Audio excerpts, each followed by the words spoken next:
Eu quero compartilhar com vocês um texto da parte de Deus que se encontra na segunda carta de Pedro, capítulo 3, versículo 14 até o 18. Se preferir, dê pausa no vídeo, pegue a sua Bíblia, faça a leitura desses versículos mencionados e me acompanhe com a Bíblia aberta para ver se faz sentido o que eu estou falando.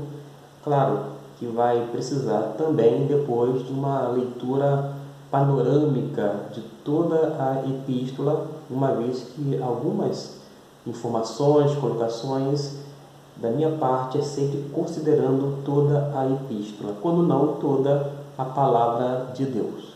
Mas na carta de Pedro, ele tem dois objetivos. O primeiro é advertir a respeito dos falsos mestres.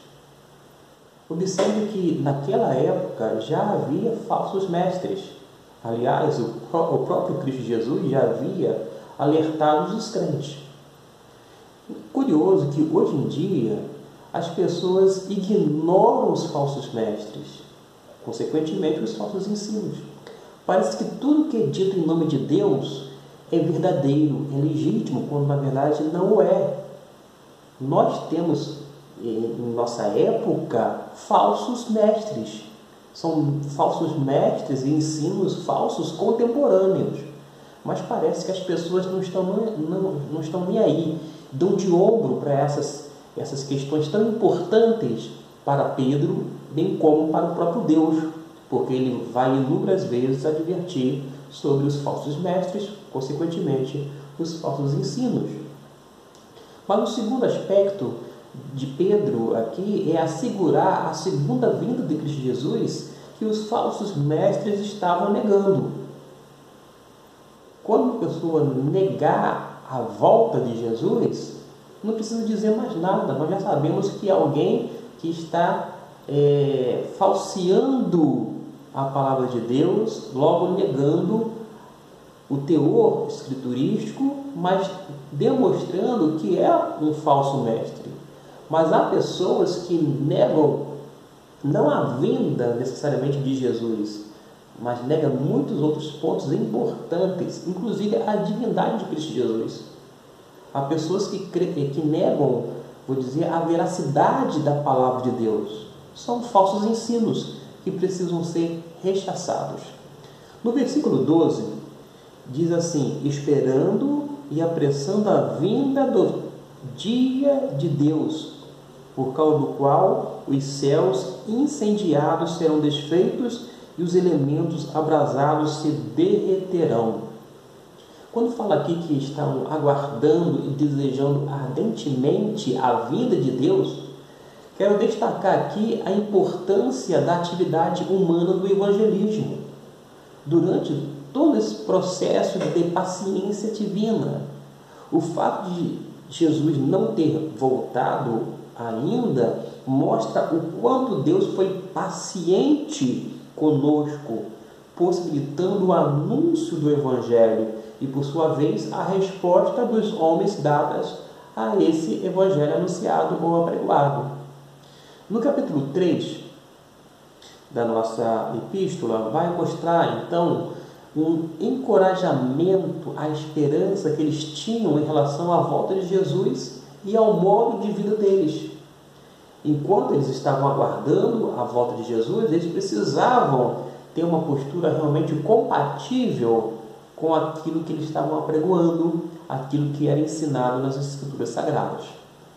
E há um chamado para um comportamento correto, de acordo com o versículo 14. Por esta razão, irmãos, esperando estas coisas, empenhai-vos para serdes achados por ele em paz, sem mácula e irrepreensíveis. Ou seja, isso conduz ao chamado renovado de santidade. As mentes devem estar purificadas e serem ao mesmo tempo despertadas para que sejam ativas e vivas na obra da santidade. A santidade aqui vai produzir também serenidade. A santidade não vai produzir uma prepotência, uma arrogância, não. A santidade vai gerar o que? Serenidade. Porque aqueles que esperam a vinda de Cristo Jesus devem ser como Ele em suas vidas.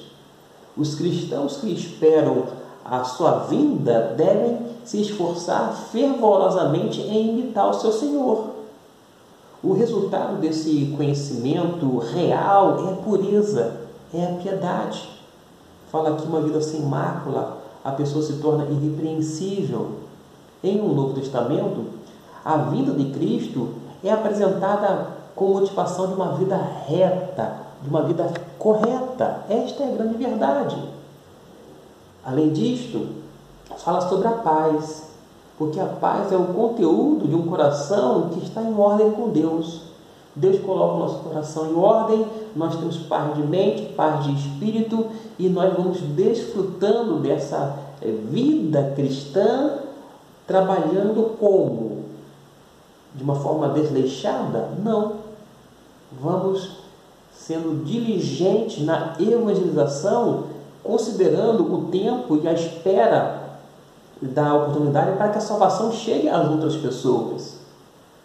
A gente vai honrar o ide de Jesus, a gente vai cumprir esse ide quando ele diz para ir a todo mundo pregar o evangelho a toda criatura.